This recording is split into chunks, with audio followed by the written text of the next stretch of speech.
Selon l'Organisation mondiale de la santé, près d'1 million d'enfants naissent de la surdité. Cette perte de l'acuité auditive atteint 40 millions de personnes à travers le monde et la République démocratique du Congo en est aussi victime. Au vu de ce qui précède, fidèles téléspectatrices, nous réalisons que la surdité est un problème à prendre à bras le corps. Et pour vous mettre au parfum de cette maladie, nous avons fait appel aujourd'hui au logopède Corneille Ekolele. C'est avec lui que nous allons discuter de cette maladie. Une fois de plus, fidèles téléspectateurs de l'émission Santé en priorité, bienvenue à tous à cette émission. Alors, je m'en vais déjà accueillir notre invité dès ce jour. Il s'agit bien évidemment du docteur Corneille Ekolele, à qui j'ai dit bonjour docteur. Bonjour. Quelle bonne nouvelle. Ça va bien. Je suis venu répondre à votre invitation à propos de la surdité. Ok. Alors, d'entrée des jeux, docteur, je m'en vais déjà vous poser cette question. C'est quoi la surdité? La surdité, c'est l'incapacité à entendre des sons, c'est-à-dire l'impossibilité de comprendre les bruits, les sons et la langue qu'on parle autour de soi grâce à son oreille.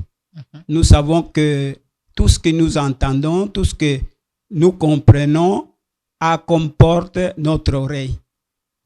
Alors, pour bien comprendre la surdité, il faut savoir que notre oreille a 3 parties.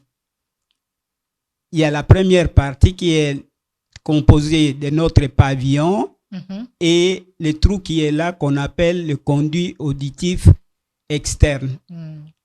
Il y a une deuxième partie qui est au milieu. Pour voir ça, on voit seulement le tympan en regardant là-bas. C'est l'oreille moyenne. L'oreille moyenne est composée du tympan et 3 os, ou bien 3 osselets. Les 3 osselets sont les manches du marteau, l'enclume et l'étrier. Et il y a aussi une fenêtre, une cavité qui relie l'oreille au nez pour faire passer l'oxygène. C'est la trompe d'Eustache. La troisième partie, c'est l'oreille interne. L'oreille interne, c'est la partie qui donne la signification au son, qui est composée de labyrinthe, des canaux sémicirculaires, la cochlée et le nerf auditif qui relie l'oreille au cerveau. Alors, docteur, puisque nous avons des explications exactes, claires et nettes de la surdité, quelles sont les causes exactes de cette infection chronique de l'oreille? La surdité a plusieurs causes. Il y a d'abord comme première cause l'hérédité. On parle d'hérédité dans la surdité, c'est-à-dire la transmission des gènes de surdité des parents à leurs enfants. Alors, dans ces cas-là, il faudrait que les 2 parents soient porteurs du gène de surdité. Ce n'est pas un parent qui transmet les gènes à son fils, mais c'est les 2 parents. Ils doivent être porteurs du gène de la surdité. Alors,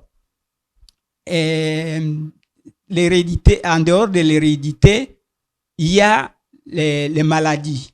Certaines maladies, quand vous les contractez, ça peut aussi engendrer la surdité. C'est le cas, par exemple, des otites, c'est-à-dire les douleurs dans l'oreille. Ça fait très mal, l'enfant ne fait que pleurer, il touche son oreille, et parfois aussi c'est accompagné de pus, ou bien l'otorrhée, c'est-à-dire les pus dans l'oreille. Et ces pus-là sont là, il y a aussi la douleur. Et parfois aussi, s'il n'y a pas de pus, ça se gonfle comme un abcès. Et la nuit, souvent, ça fait très mal aux enfants. C'est ce que j'ai appelé les otites. Il y a aussi la méningite qui atteint les personnes. Et souvent, c'est au niveau de la colonne vertébrale. Et très souvent, quand vous vous plaignez de douleurs, de maux de tête, des maux aigus, les médecins demandent qu'on fasse la ponction lombaire. C'est-à-dire, on puise les liquides céphalo-rachidiens et on regarde ce qui est dedans. Et souvent, on trouve un méningocoque qui est là et qui peut aussi donner la surdité. Mais ça a deux volets. La maladie peut donner la surdité, comme aussi, le deuxième aspect, les médicaments qu'on va soigner. La méningite peut aussi engendrer la surdité. Alors, il y a aussi la mastoïdite. Chez nous, en lingala, on appelle ça makero. Vous avez cette partie-là qui s'enfle et ça fait très mal. Alors, si ça persiste pendant longtemps, ça peut aussi engendrer la surdité. Une autre cause, c'est l'anoxie. L'anoxie, c'est l'absence de l'oxygène dans notre oreille. Si l'oreille n'est plus arriérée, en ce moment-là, pendant longtemps, on peut perdre l'audition et on devient sourd. Il y a d'autres maladies comme l'encéphalite qui touche le cerveau. Je ne vais pas trop entrer là-bas, je les cite comme exemple. Il y a les oreillons, c'est ce que j'ai déjà cité. Bon, en dehors d'hérédité et de maladies, il y a les médicaments. Beaucoup de médicaments qui nous sauvent la vie dans certaines maladies, à forte dose, donnent aussi la surdité. C'est le cas de la famille de gentamicine, streptomycine, gentaline, kanamycine. Ces médicaments-là, si on vous donne à forte dose, ça peut détruire votre audition. Je ne dis pas que ces médicaments, on ne doit pas les prendre, mais je dis c'est à forte dose, ça peut détruire l'oreille. Et les médecins sont informés, on les utilise que dans des cas vraiment extrêmes, et souvent on prévient aussi les malades. La seule façon de les sauver, c'est de donner ces médicaments-là à forte dose. Alors, il y a deux alternatives. Soit il est sauvé avec son audition, soit il perd aussi son audition.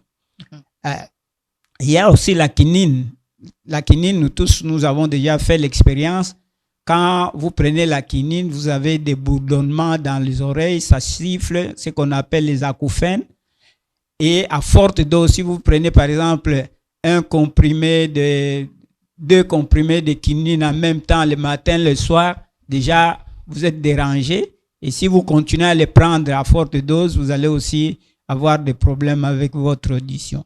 Alors, mais il y a aussi des surdités dont les causes ne sont pas connues. Vous pouvez rechercher dans l'histoire de la personne, ce que nous appelons l'anamnèse. Vous ne trouvez aucune cause de surdité.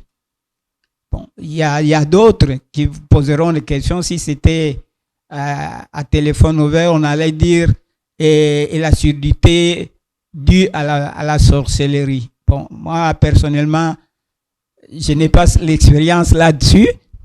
Comme on est africain, on croit toujours que les sorciers peuvent nuire dans tout, par plusieurs manières.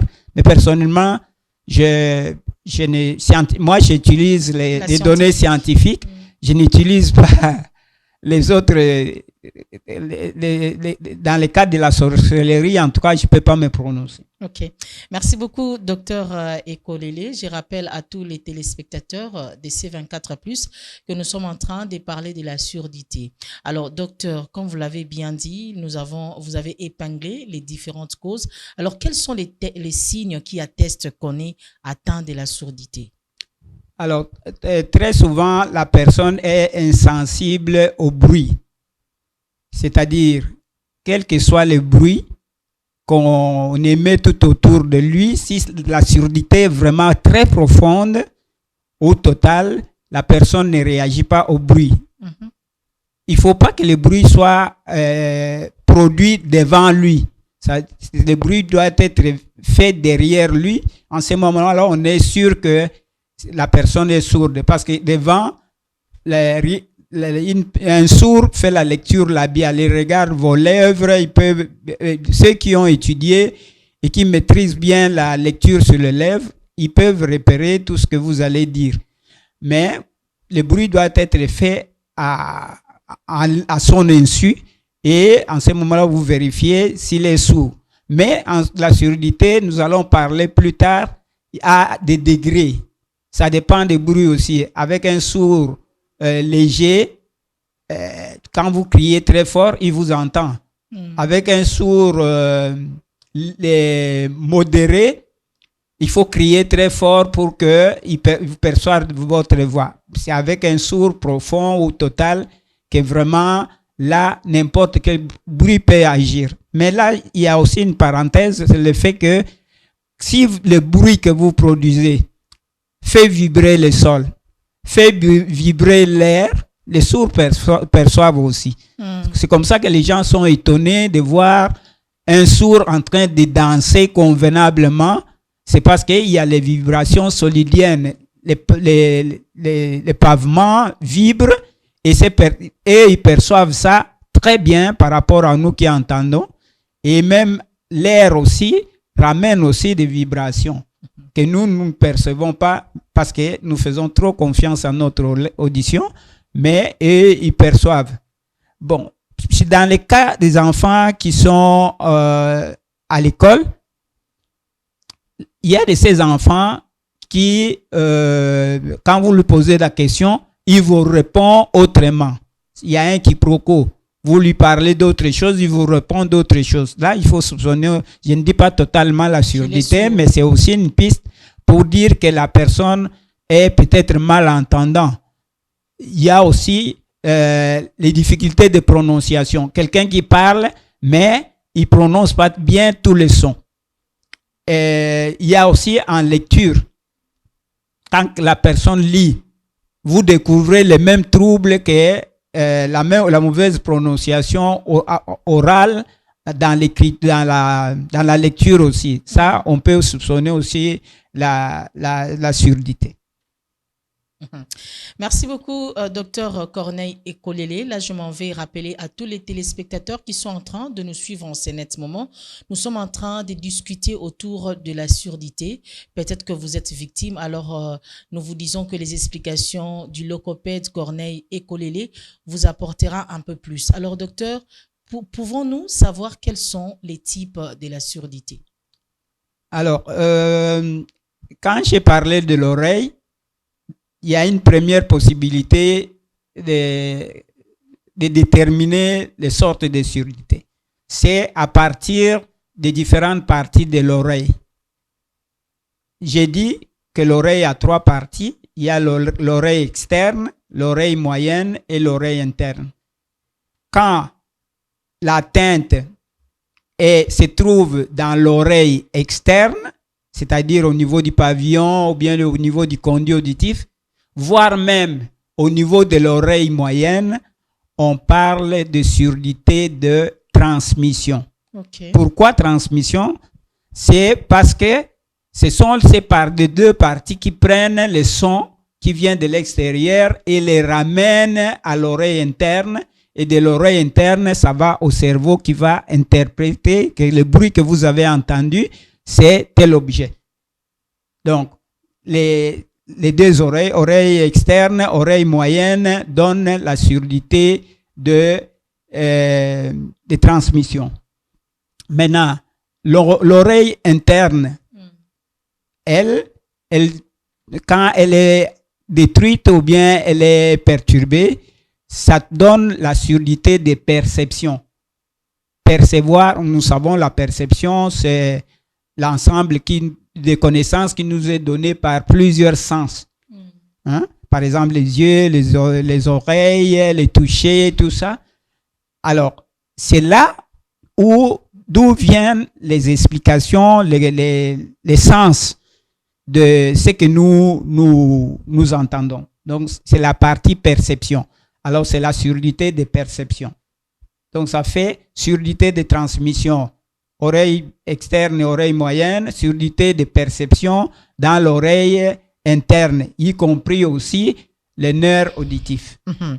Et troisième sorte de surdité, c'est la surdité mixte.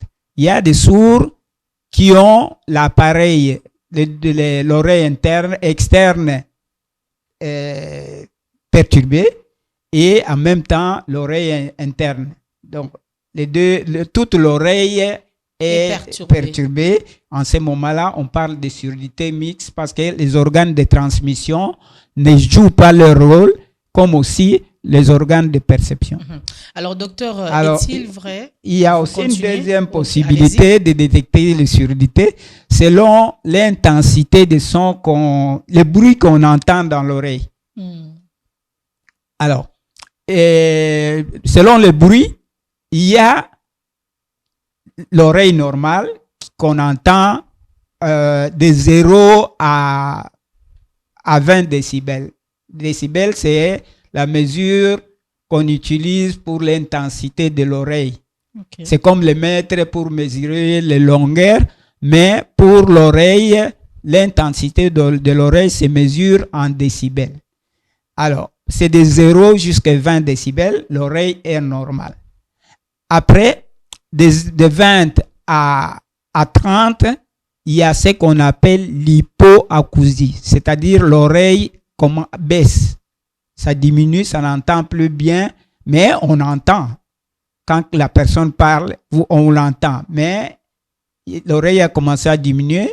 De 30 à 40, c'est la surdité moyenne. Là, il faut parler fort pour que la personne entende. Après, surdité moyenne, de 40 à 70 ou 75, c'est la surdité sévère. Là, vraiment, il faut vraiment crier. Ou bien un bruit très fort comme la foudre et l'avion qui passe. En ce moment-là, personne ne peut réagir. Et de 90 à 100, nous avons la surdité profonde.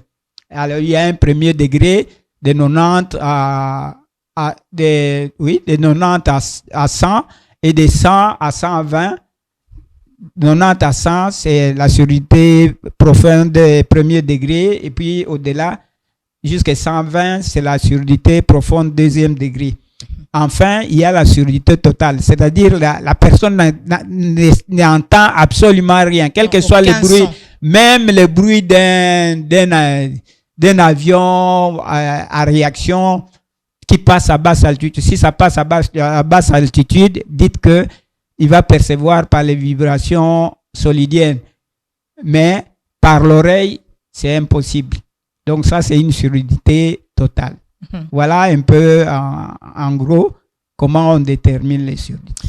Alors, docteur Corneille Ekolele, aujourd'hui, vous êtes sans ignorer que nous sommes en train de voir, c'est en vogue, il y a jeunes, vieux, enfants utiliser les écouteurs. Est-ce que ces personnes ne sont pas exposées à la surdité? Et puis, comment faire pour se prévenir de cette maladie? Bon, il est dit ceci, une personne, j'avais oublié aussi, les personnes qui travaillent dans les moulins, par exemple, les meuniers, les gens qui travaillent avec les marteaux piqueurs dans les rues, qui cassent les rues avec un marteau, ça fait boum, boum, boum, boum, boum. Ces personnes-là qui sont exposées au bruit, avec le temps, leur audition va commencer à baisser. Et vous savez aussi que à partir de 40 ans, nos cellules du corps diminuent. Le nombre de cellules diminue. Il y en a qui meurent. Et chez des gens qui travaillent dans les moulins, qui foncent dans les bruits, dans les scieries comme ça, leur audition est accélérée. La perte auditive est très accélérée et ces personnes-là, à la vieillesse, auront des problèmes d'audition. Donc, il est conseillé de ne pas utiliser constamment, comme nos jeunes le font aujourd'hui, porter les écouteurs, comment on appelle ça, les écouteurs dans les oreilles toute la journée. Vous êtes petit à petit en train de détruire votre oreille. Et c'est aussi un danger, le fait d'avoir mis déjà un écouteur. ça, vous exposez votre vie à un danger. Parce que si vous êtes dans la rue, vous n'entendez plus rien, on peut vous écraser, vous ne saurez pas s'il y a une voiture qui arrive, s'il y a une moto, et c'est déjà un danger. Mais pour le moment, on est content de les utiliser, mais c'est dans le troisième âge que le problème va se poser. Docteur, est-il vrai qu'avant d'être détecté de cette maladie, il faut passer par les tests? Oui, c'est comme la fois passée, on avait parlé d'autisme. Je disais que la première étape pour détecter les surdité, c'est il faut aller à l'hôpital. Et déjà, chez nous ici, c'est un peu compliqué. Et pourtant, la science évolue. Déjà en Europe, dès la naissance, on peut détecter à partir d'un jour ou 2 jours si l'enfant, 3 jours, d'ailleurs la première semaine, si l'enfant est sourd ou il est entendant. Il y a une équipe d'orthophonistes ou le logopède qui passe pour consulter les enfants. Et sans ces tests-là, l'enfant ne peut pas sortir de la maternité. Il faudrait qu'on affirme qu'il est normal, ou bien s'il est sourd, ou bien on soupçonne la surdité. Parce qu'un enfant aussi retardé profond, qui n'a pas les traits de trisomie, peut se comporter comme un enfant sourd. Donc, en le suivant pendant 2-3 mois, on saura si l'enfant est réellement sourd ou il ne l'est pas. Donc, les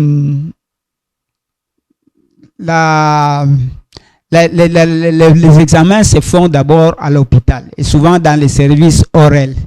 C'est le service ORL qui applique les tests et qui va déterminer si la personne entend et à quel degré, ou bien si la personne est sourde.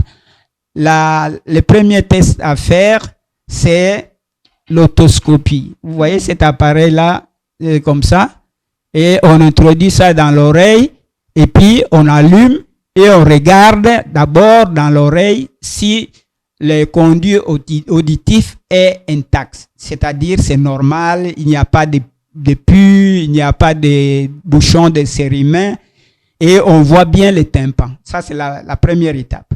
Deuxième étape, pour les adultes, il y a un appareil qu'on appelle audiomètre.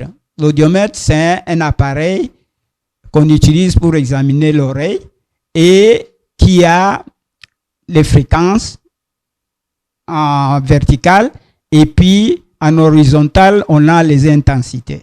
Pour les fréquences, on a à gauche 150 Hz, 250, 1000 Hz, 2000 et 4000 Hz. Ça va même jusqu'à 6000, mais les 6000 vers 6000, 5000, ça ne donne pas beaucoup d'informations chez l'homme. L'homme entend dans la bande de fréquences 500 jusqu'à 4000 Hz.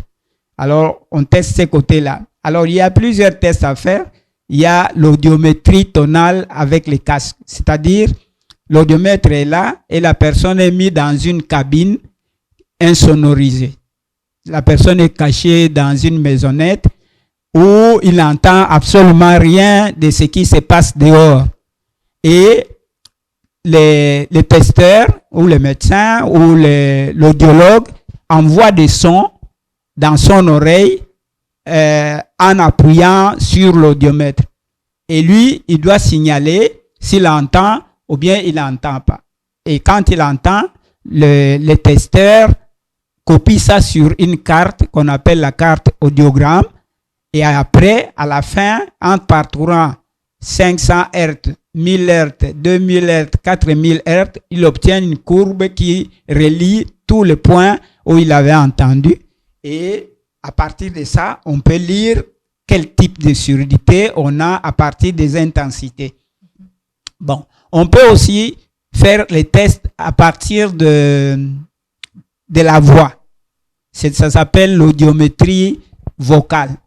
Vous répétez le mot, il est toujours caché là-bas, vous cachez votre bouche parce que sinon il va faire la lecture labiale et vous dites le mot, il va répéter ces mots-là. Et c'est souvent une liste de 10 mots, de 10 mots, de 10 mots. Alors, on commence par une liste où il va tout écouter. Et puis après, progressivement, ça va diminuer. Et ça permet aussi d'avoir une courbe vocale. Mais il y a aussi, quand vraiment tous ces tests-là n'ont rien donné, on n'est pas sûr que c'est la surdité.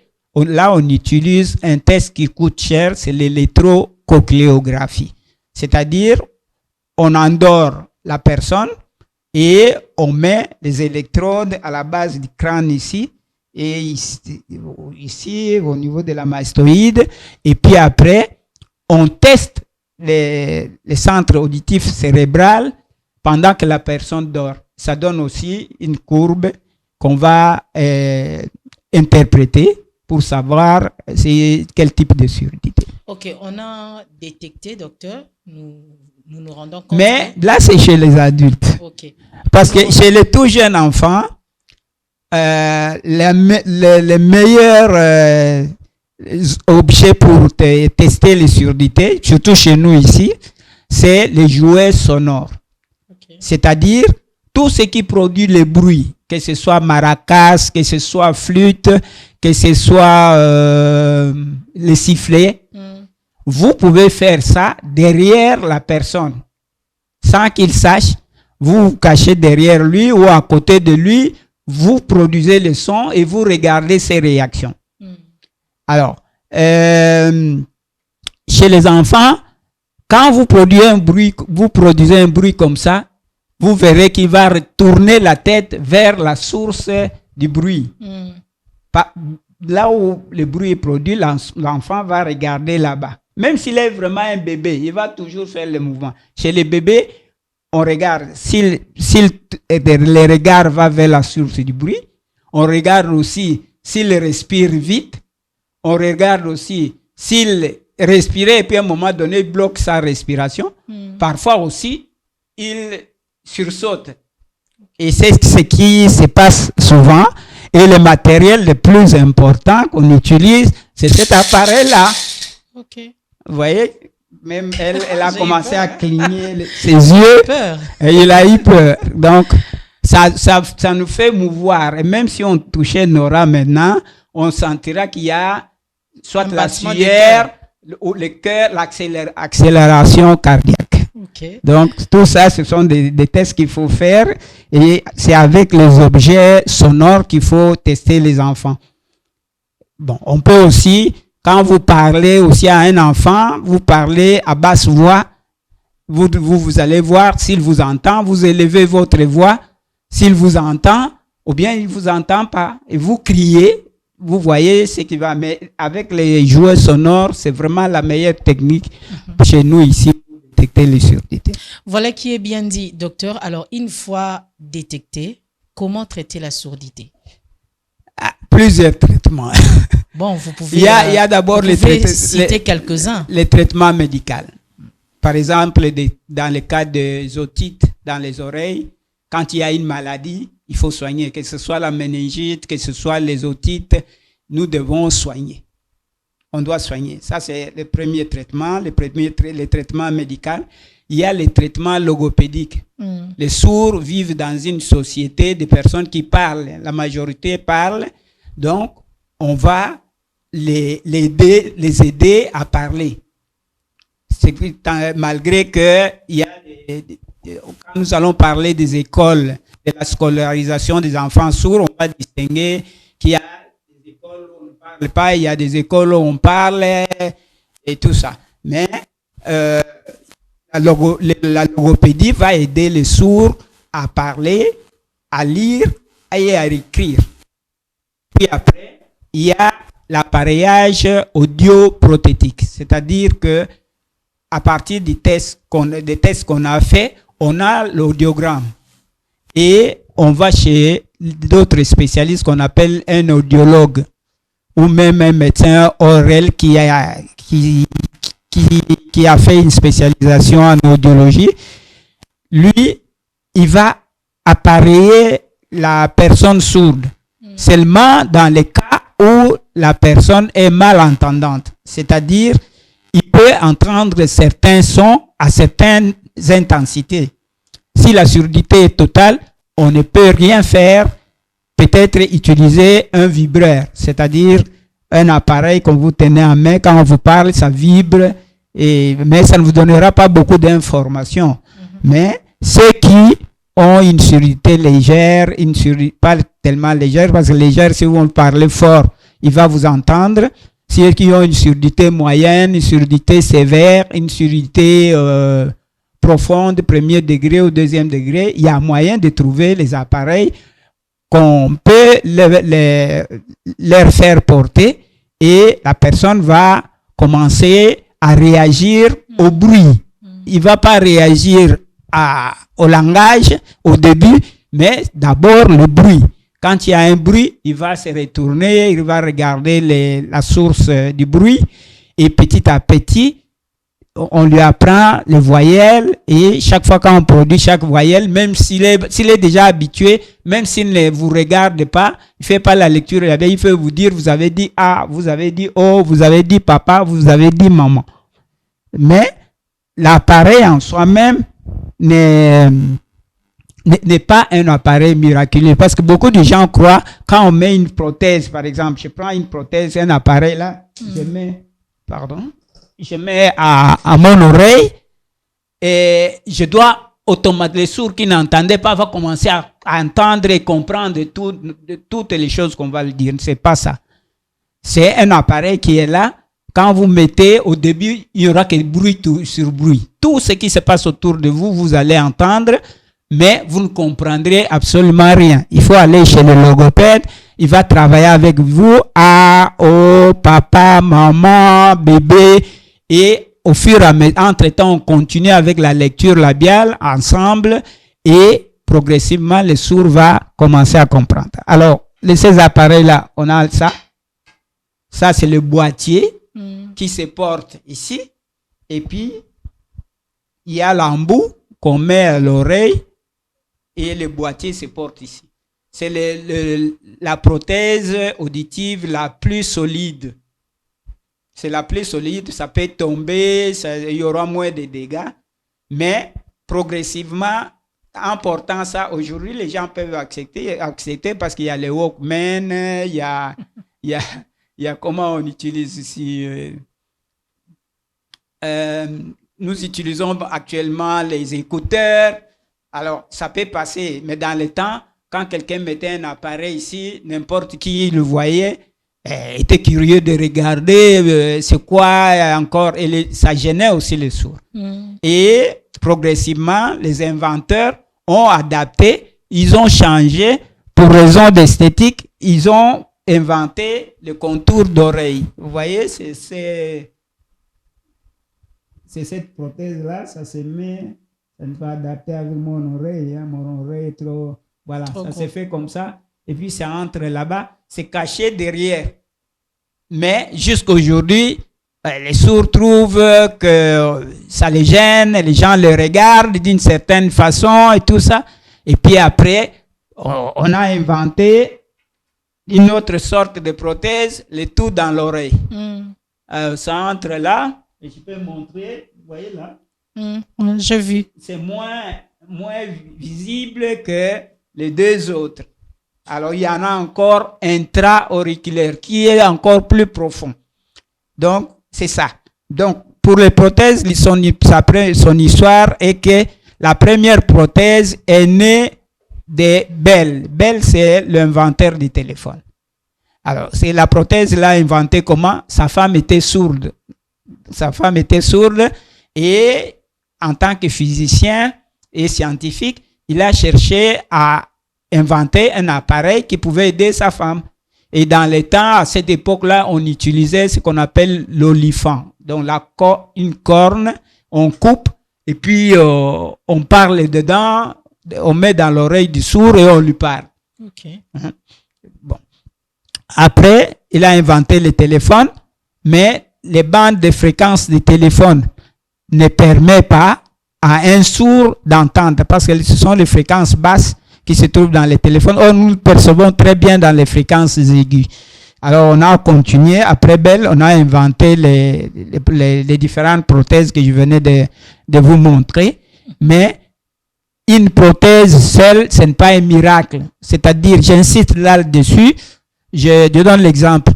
Notre frère Mutombo, qui est le basketteur, à un moment donné, était venu ici avec beaucoup de prothèses pour aider les sourds.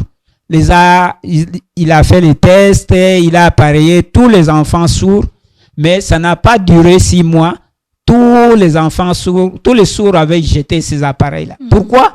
Parce que ces appareils-là ne se portent pas comme ça. On vous donne l'appareil, vous mettez, il faut qu'il y ait un orthophoniste ou bien un logopède comme moi, comme d'autres, qui vont vous aider à écouter avec cet appareil-là.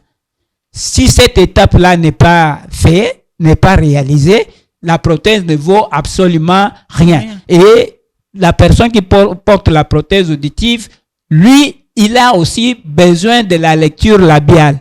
Parce que les sons qu'il entend, il y a des sons, quand je dis maman, papa, baba, c'est presque la même chose. Et si nous qui entendons, nous n'arrivons pas à distinguer cela, le sourd, il est perturbé. Vous dites papa, il vous dit maman. Donc, il faut que la prothèse auditive soit accompagnée de la lecture labiale. Et souvent aussi, si vraiment la prothèse et la lecture labiale ne l'aident pas, on fait des gestes. Okay. On utilise la langue naturelle des sourds. Voilà. Alors finalement, docteur, peut-on dire ou affirmer que la surdité est un handicap? Oui, c'est un grand handicap. Surtout, c'est une barrière de communication. Une grande barrière. C'est comme ça, on dit les sourds sont méchants, les sourds sont ceci. C'est à cause d'une barrière de communication. Alors c'est très difficile de communiquer avec un sourd. Même moi, je suis un spécialiste. J'ai grandi là, j'ai commencé à travailler avec les sourds à l'âge de 22 ans. Jusqu'à aujourd'hui, je travaille avec les sourds et j'ai toujours, de temps en temps, vous dites à un sourd quelque chose, il comprend autrement. Et parfois, vous ne faites pas comprendre. Et si vous n'êtes pas spécialiste, vous ne savez pas bien expliquer les choses, ça peut déborder. C'est comme ça on le trouve méchant. Donc, c'est vraiment une grande barrière. Parce que quand nous parlons, les sourds voient seulement le mouvement de nos lèvres bougent. Mais ils ne comprennent absolument rien. Admettez que nous sommes à 2 ici, nous sommes à 3. Nous parlons, nous deux, et l'autre qui est là, il ne comprend absolument rien. Quelle serait sa réaction? Il va croire qu'on se moque de lui, qu'on raconte des histoires sur lui et tout ça. Et c'est vraiment difficile.